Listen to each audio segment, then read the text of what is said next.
نے خلا کے لیے 18 جنوری کی کو کورٹ میں درخواست جمع کرائی اور جنوری کے آخر میں اس نے ایک مفتی سے نکاح پر نکاح کر لیا، جبکہ میرے دوست کو خلا کا نوٹس 6 فروری کو موصول ہوا اور خلا کا فیصلہ بھی عدالت نے 20 مارچ کو دیا۔ انہوں نے عدت بھی نہیں کی، اور جبکہ یہ عالم ہیں اور رخصتی اور مفتی صاحب اور وہ فلاں مدرسے سے منسلک ہیں۔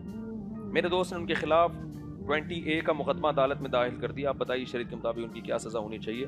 فیملی کورٹ کے جج کو میرے دوست نے بتایا کہ انہوں نے خلا سے پہلے نکاح کر لیا، تو جج نے کہا یہ زنا ہے، لیکن فیملی کورٹ ہے، آپ کرمنل کورٹ میں کیس داخل کریں۔